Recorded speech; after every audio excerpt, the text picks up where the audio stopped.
in search of the light. What do we focus on? I think the primary area of focus is one's personal safety.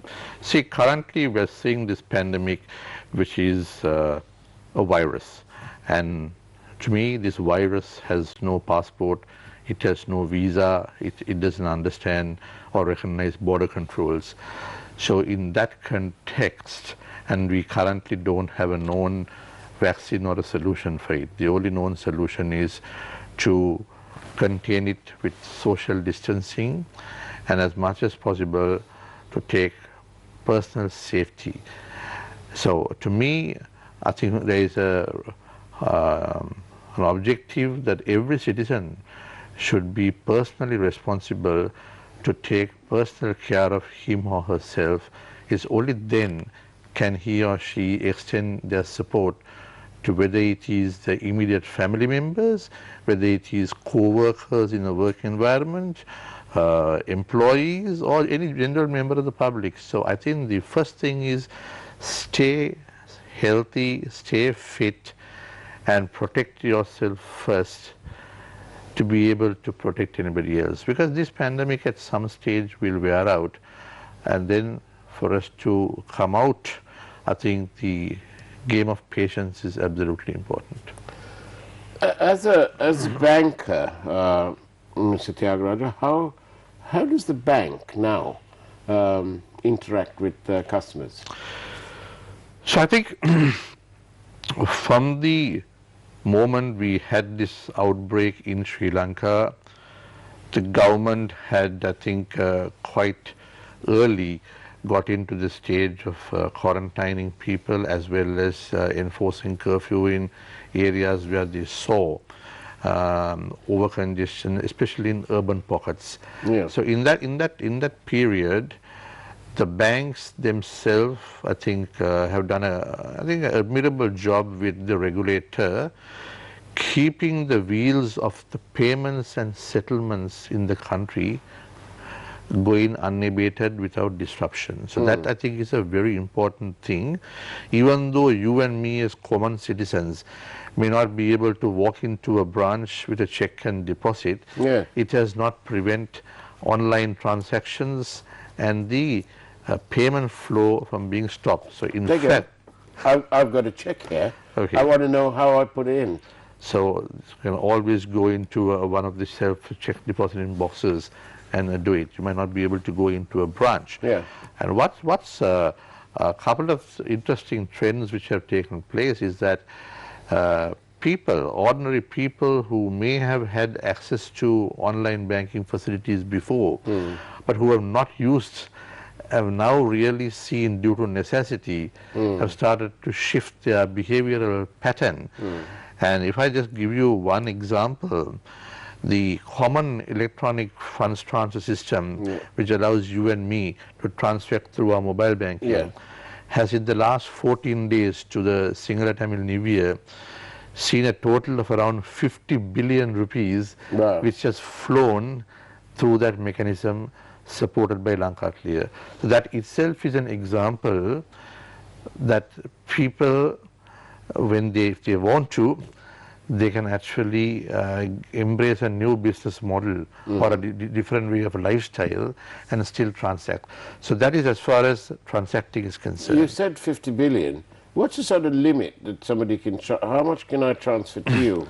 So that would depend on the individual limits of each bank, but typically it would be up to about ₹1 million per transaction. Per transaction. Right? So the other thing one has to also bear in mind is during this period, while all this is going on, the customers, for every rupee of a bank's share capital, literally there's about 9 rupees of general public's deposits with banks. That's how a bank funds its loan book. And I think the critical role the banks have and will continue to do is to manage their businesses in a responsible manner so that they give the general public and the public depositors that degree of confidence that their money is safe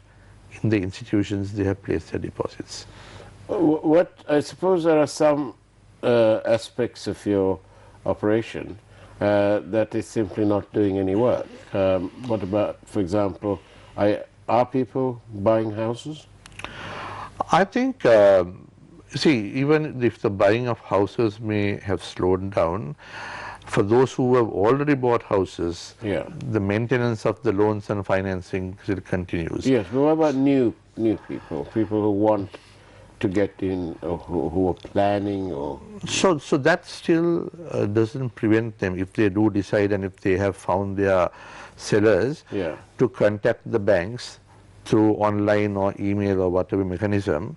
And that process, which is behind the scenes as back office operations, continues to work. right? Okay. Right? Now then, the banks only open 2 hours, but in actual fact they must be doing much more work behind. Oh yeah. Why is this only 2 hours business? So this, I believe, is to, again, in line with the government's protective mechanism Yeah.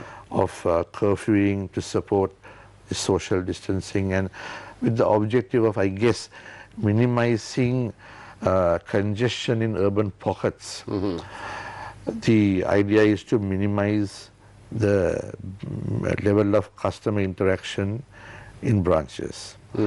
That doesn't mean that the mechanism or the engine behind that does not work. So if you look at, say, the bank I run, Yeah. you would still have a skeleton staff every day operating in the head office to do a whole plethora of services, whether it is transaction processing, facilitating letters of credit, guarantees, etc., treasury. And then you have a whole group of people, whether it is the legal people, accounting, compliance, who may not necessarily have to come physically to a branch, but operate from home. Now the whole idea is till end of the month, the guidance is from the government, adopt a work from home policy. As far as So you have possible. your laptop, you have connected, and then you just, so it's actually a good way to find yourself that there is a new opportunity to do the same job which you normally did by coming to work, Yeah.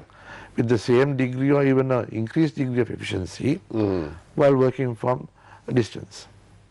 How is your how are you and your colleagues in the banking industry?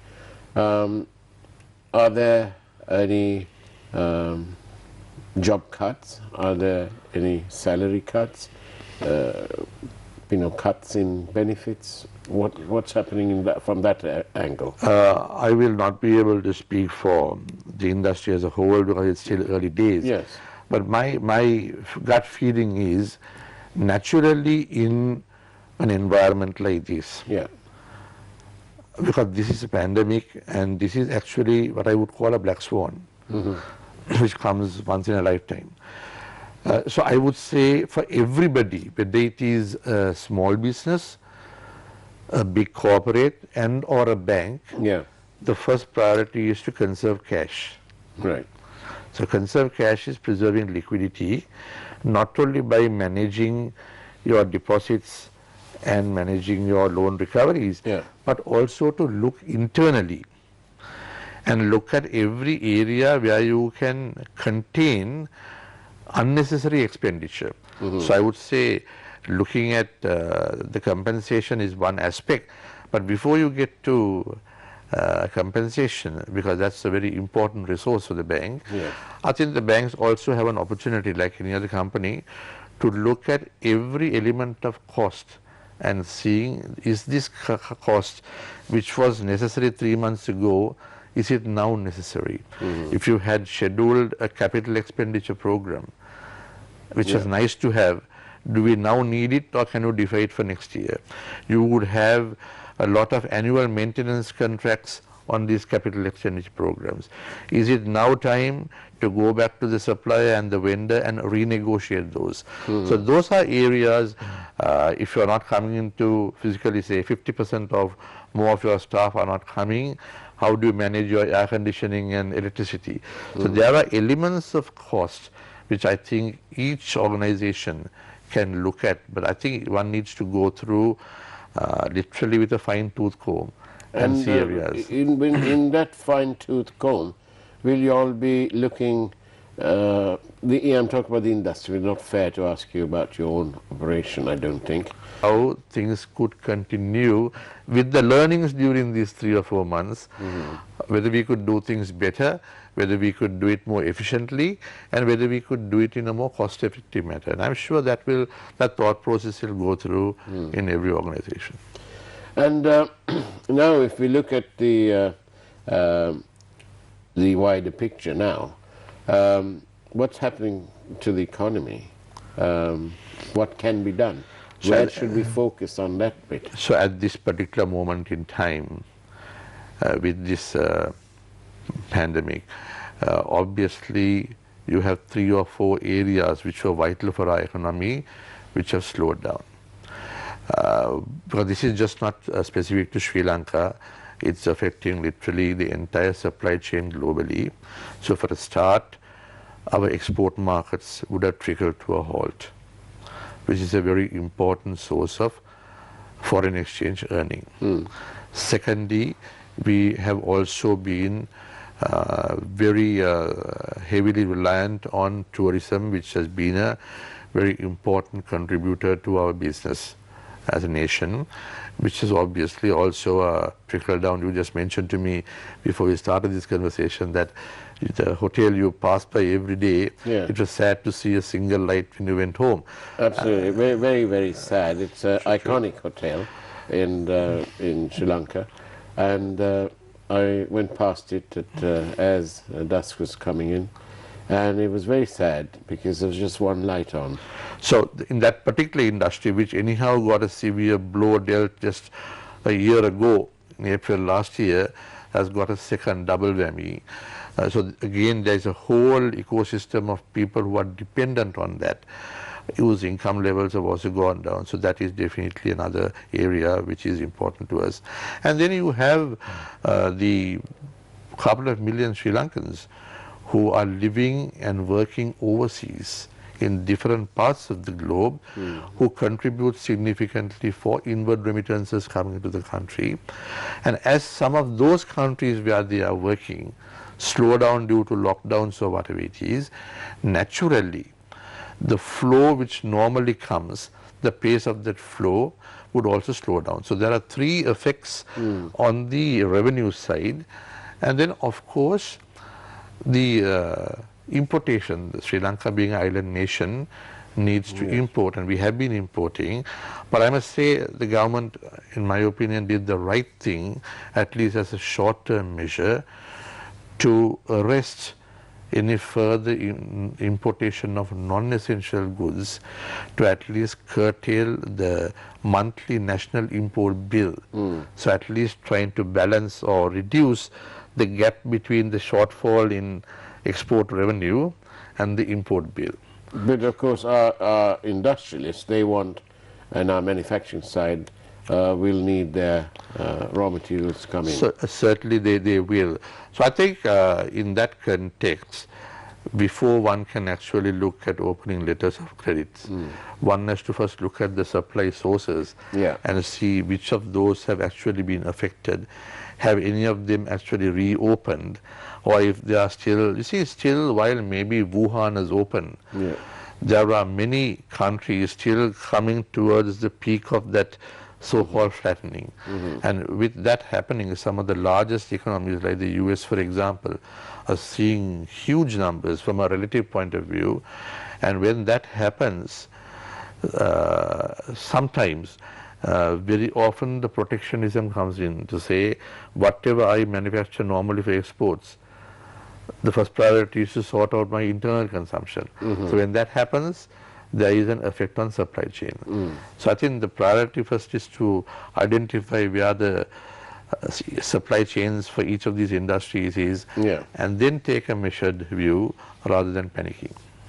And we thank you for your questions. And on Newsline, let me remind you that we welcome your questions by SMS only, please. 0772 300 305 is the number, and it's coming up on the screen. Thank you to our wonderful producer Harshana this morning. And here's the question on everyone's mind, actually. The dollar-rupee rate. So, as you and I both know, the rupee crossed the magical 200 rupees Yeah. to the dollar a few days ago. And that, as I said, would have been an effect of the things I just mentioned to you, with the flow of dollars or the sources contributing the inflow of dollars slowing down, while also there would have been a demand for dollars going out in terms of the imports. So there would have been definitely the pressure on the rupee.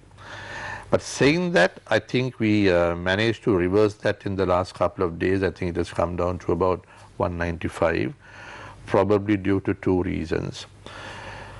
I think certainly the central bank, which is responsibility for monetary policy, would have intervened to some extent and pumped in dollars.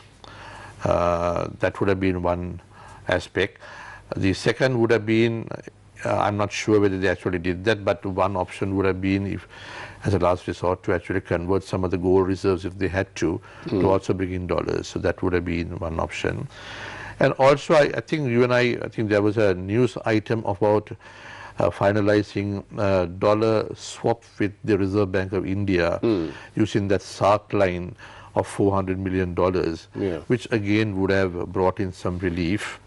And then I think I also read in the press 2 days ago that one of the largest conglomerates in Sri Lanka had sold a controlling stake in one of their financial subsidiaries in the Far East for almost $600 million. That's and right. I think almost 60% of that was expected to have come in the last week or so. So if that had come in, that would have also played in a positive role for this reversal. So I think there has been some relief. But saying that these are temporary measures, because unless we manage to arrest the importation bill, at least for the next coming months, till we see increased flow of the exports and other sources, we will have a continuous pressure on the dollar. That is one aspect. And then we also are aware that there is, I think, almost ₹1 billion worth of repayment of foreign debt due sometime this year. So it depends on how the country, the authorities will negotiate or renegotiate those terms, and seeing whether there is some breathing space available to defer that. That's something left to be seen. And a question from one of our viewers. Just 2 days earlier, the US dollar was selling at just over 200 rupees to the dollar. But yesterday, the selling price of the dollar was 191.54. My question is, how did the dollar dip within just 2 days? Was there a substantial inflow of dollars with absolutely no exports and the economy taking a big hit? Is there a manipulation of figures to mislead the people?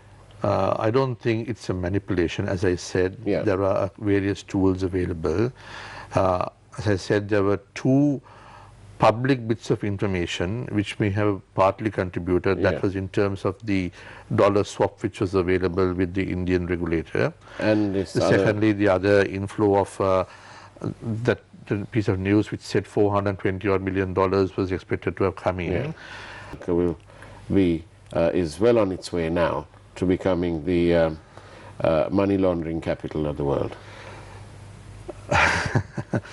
The invitation to Sri Lankans living and working abroad, as well as dual nationals, as well as any other investors to come and place their faith in our Sri Lankan economy does not necessarily translate into money laundering. Okay. Because you have got to understand that Sri Lanka was one of the very first countries in South Asia around the early 2000s to subscribe for what we call the Financial Action Task Force, FATF 40 recommendations, because of the conflict at that time, to tighten into terrorism financing and money laundering. And I believe that somewhere around early last year, for some reason we got into the grey list of the FAT 40 organization. And I think the regulators, together with the banking community, worked extremely hard to get the country out of that situation towards the end of last year. Now, having done all that hard work, I don't think any self-respecting banker will want to go back into that regime and become branded as grey or red for us. And secondly, also bear in mind, whether you and I like it or not, as an island nation, we need to have cross-border international trade. And today, literally 95% of global trade is denominated in US dollars.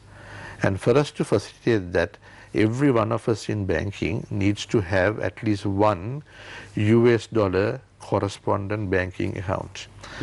And despite any other aspirations in terms of policy, for that account to be maintained, the pressure will actually come from the US dollar correspondent. Because every year they go through a rigorous process of all their correspondents like us to see whether we are crossing the barriers. So I don't think anybody with a banking license will want to risk that.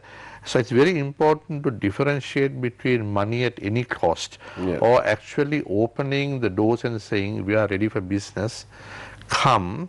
But if you are coming in, I mean, people like us as practitioners have to naturally do our normal homework to find out who you are. Do I know who you are as a customer? Have I done my homework?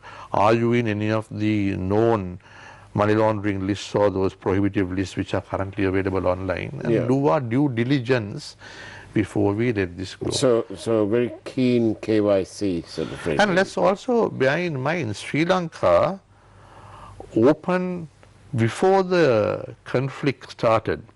As way back as I think the early 80s, you had FCBU, foreign currency banking, available for anyone to bring money and transaction in the country. It's just that things got slowed down in the 30-year-old war and then it got open. But the philosophy of interacting with the rest of the world and encouraging deposits and transacting is not something new to Sri Lanka. And Mr. Tyagaraja, in this context and with Sri Lanka's history, what do you as a banker say to a would-be foreign investor looking at investing in Sri Lanka, bringing money into Sri Lanka? How do you give him confidence to say, he may say to you, well, your country's policies are a little bit here, there and everywhere, and there's no consistency, there's no stability of policy, or there doesn't appear to be.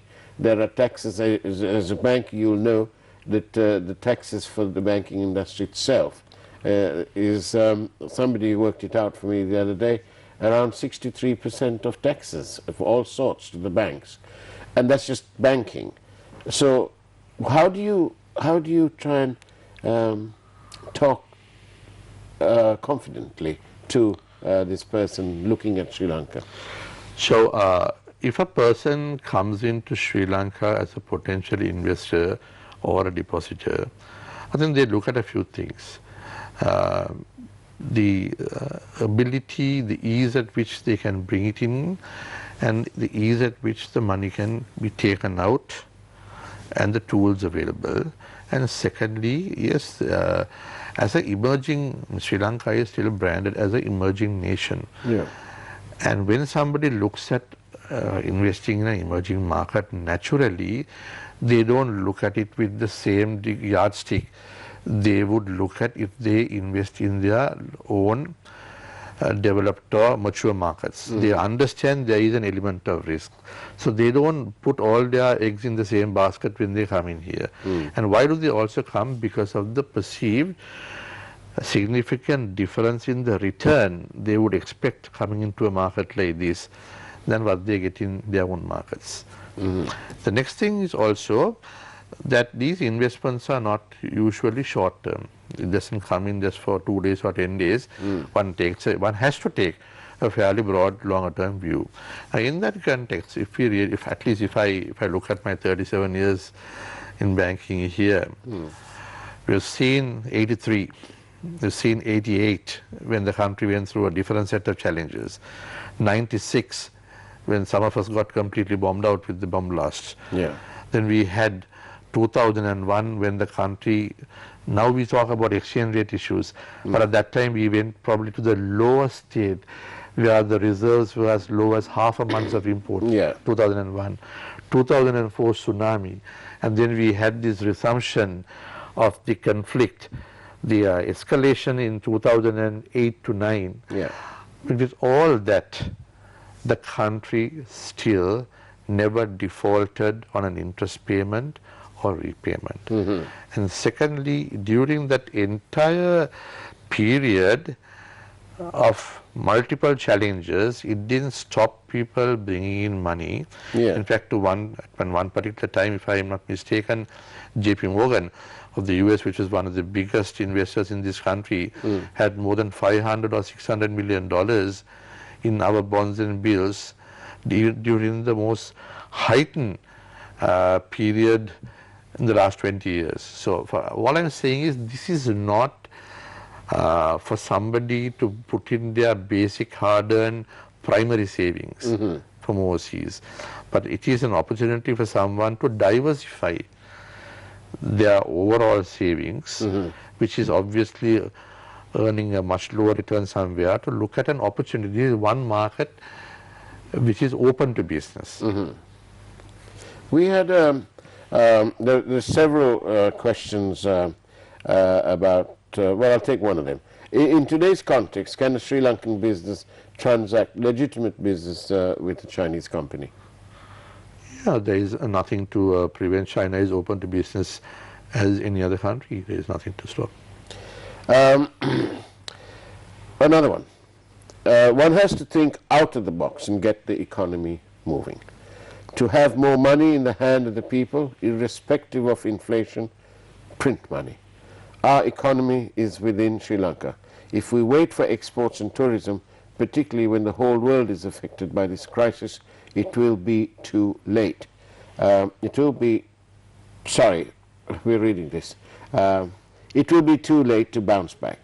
So our economy is within Sri Lanka. If we wait for exports and tourism, particularly when the whole world is affected by this crisis, it will be too late to bounce back.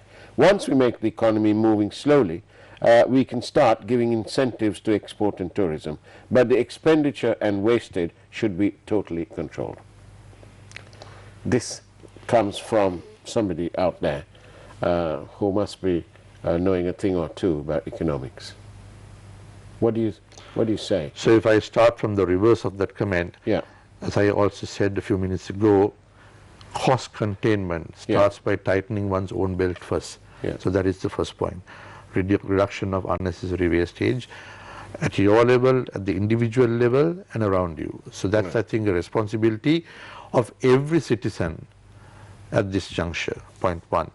Then the second thing is, yes, while we wait for exports to come up at some stage, I think it's important to get cash as much as possible to the hands of people at different levels. But I think starting from those who are very vulnerable, and those are at the very lowest income level, which I think there are some initiatives which have been taking place at the moment at the very low level. But a few other thoughts for the middle income, especially those who are in employment. Some things which are probably being contemplated at the moment maybe also is to look at a temporary reduction in the employees' contribution to say EPF, for example. Currently, typically you contribute around 8%, while the employer contributes around 12%.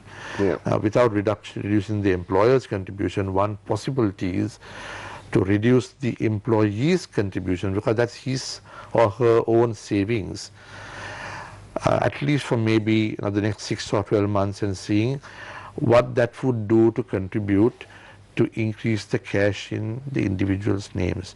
Now, I know, as an example, the Malaysian government in the last month or two introduced this by reducing the employees' contribution from 11% to 4% for this year, and the estimated inflow in the hands of the working household population was expected to be in the tone of about $2.3 billion. Right. That was in Malaysia. It's just one example of a tool the policymakers can look at. So there are various tools which I'm sure the government is looking at within their means to find ways and means. But is it a good idea to print money to move the economy? I personally would say no, because it also has other negative connotations in terms of exchange rate and interest rate, which one has to be mindful of. Yeah. And I think we are still at the end of the second month really from the moment this has challenged Sri Lanka.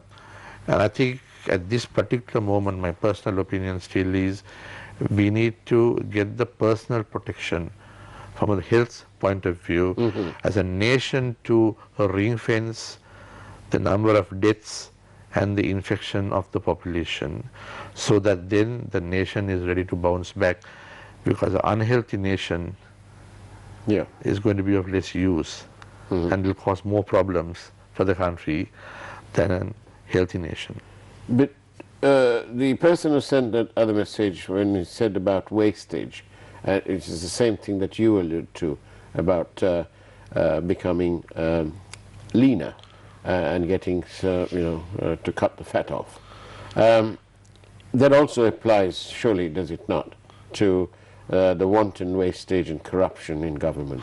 I fully agree with you. All I'm saying is I think there is an opportunity here, and there is a responsibility for not only citizens Sri Lanka, but for it to have a culminating effect across, including the government as well as state-owned enterprises and private enterprise as a whole, to exercise the same degree of control in this particular trying and challenging environment.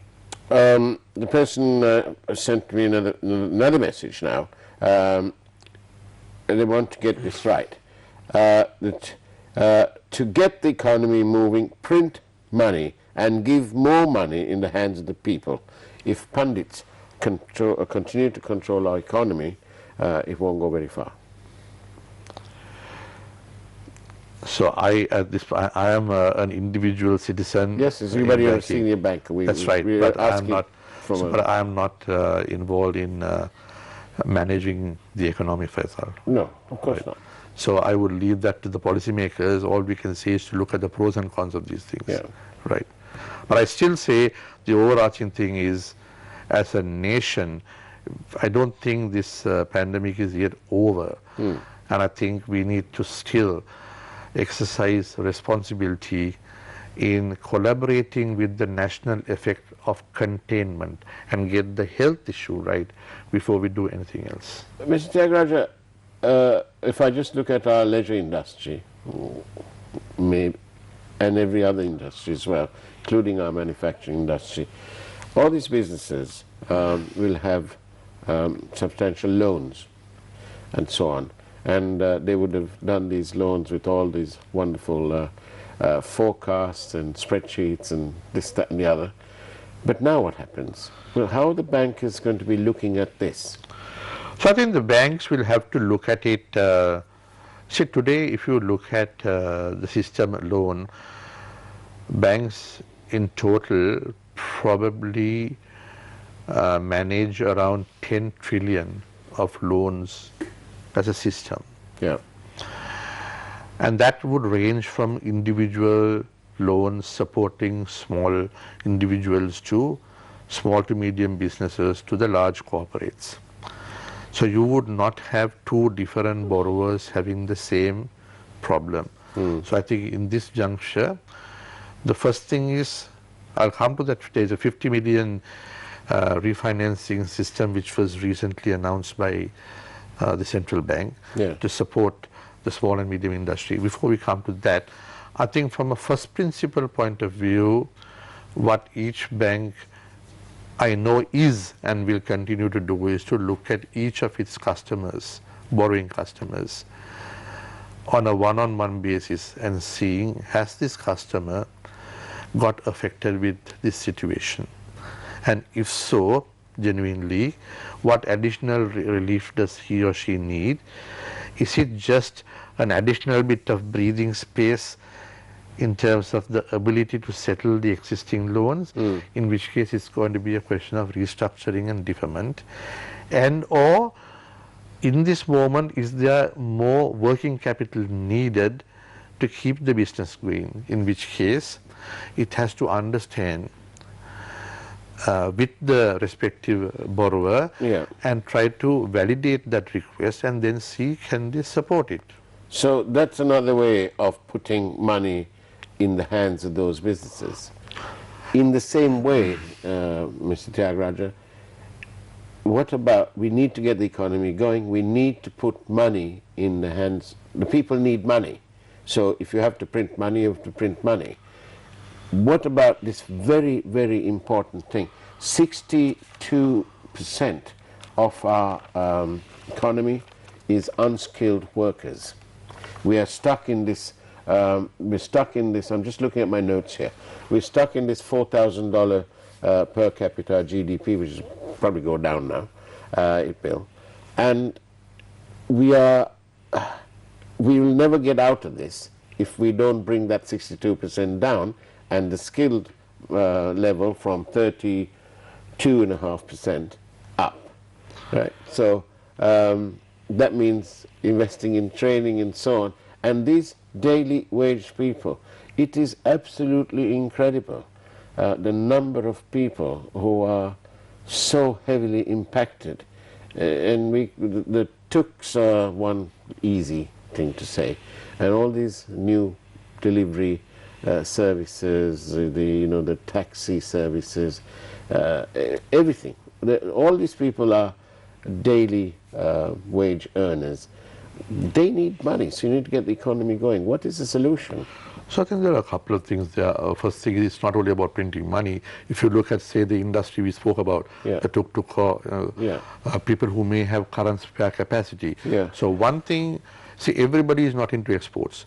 While that is happening, there are other industries like, say, food and few other industries, pharma, which will certainly continue to do well because people have to still continue to eat, people still need medication. So in that sort of area, you still need distribution during this environment.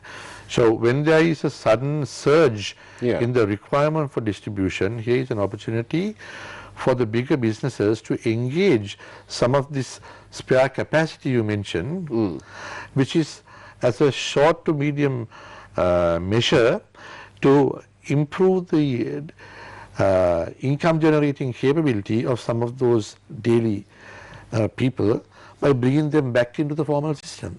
For example, tuk-tuks can be pulled in as part of the increased surge in deliveries at the moment, as one example, right?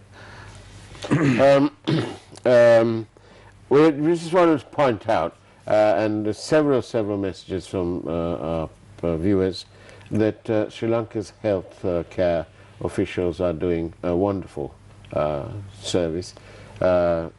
It's their calling in life, but they've gone several extra miles to keep this COVID-19 at bay and treating people and continuing with healthcare.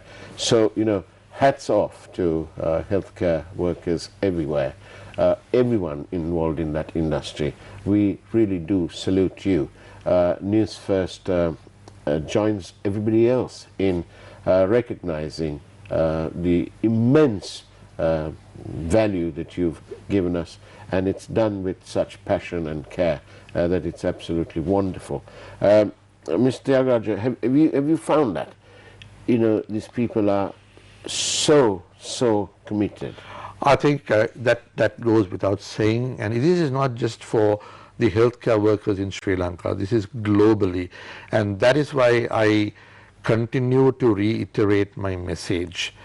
I think Sri Lankans as well as people, the common citizens in any part of the world, have to continue to be responsible in their social distancing and supporting national initiatives, because the more they abuse that, the people who are at risk are the healthcare workers. And I think we owe it to them to first do our part without burdening them with unnecessary incremental problems. We're in our last 2 minutes of this extended version of Newsline. Even by getting the distribution going, moving, you need money to get the economy moving. Would you be making a call to the central bank this morning and saying to Professor Lakshman, you need to print more money, mate? No, I will not be.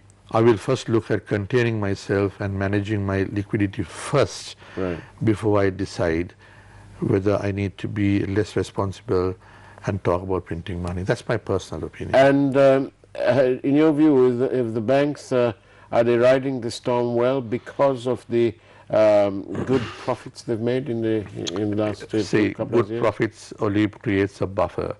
I think what you've got to realize is, against those profits, you have more than 10 trillion in assets. Right. And there is a fundamental responsibility for every bank to preserve the confidence of the investing public and the public depositors more than anything else. And I think my fellow colleagues who are running this banking system would be, have been, and I think will continue to work together with the regulator and make sure that this system remains stable and robust. And this system has been robust for the last 3 or 4 decades with all the problems we have had. And I think, and I'm pretty convinced that we will continue to be robust despite the challenges. Thank you very much, Mr. Rajendra Tyagaraja. I'm going to read this last message out. Mr. Tyagaraja is absolutely right. This will go on at least till the end of the year. Our health service is doing a great job, but it has to be said, there are so many health officials who are also sitting at home waiting for curfew to end so they can get back to their private work, which is really sad. Everyone should help now. I would like to end the program by reminding or asking you, some of our industrialists, our entrepreneurs, it's been one hell of a roller coaster ride in their lifetimes. If you take our group, my chairman had to rebuild this business in 1983. He pointed out recently that he was able to do that because the economy was in good shape at the time that we were singled out and burnt to the ground. So in his lifetime, if you look at it, he's seen this company growing, it's come down, he's seen it grow up again, bigger and better than it ever was, and then this has happened. So there are others too like that.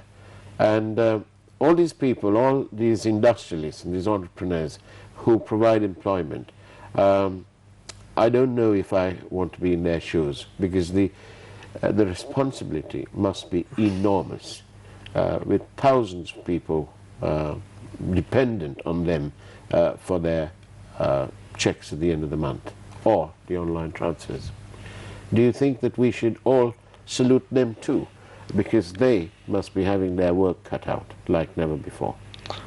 I certainly think that we should salute them, especially those of the entrepreneurs who have contributed repeatedly in supporting the growth of the real economy, not just trading or doing something superfluously, but supporting the growth of the real economy.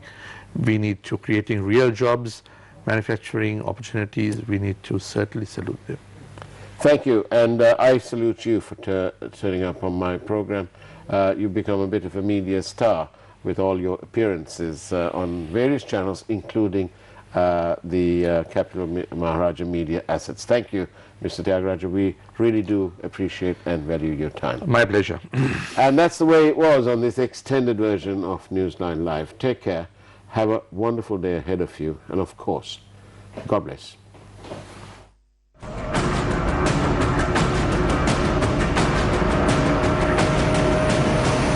News First, Newsline with Faraz Shauketaly.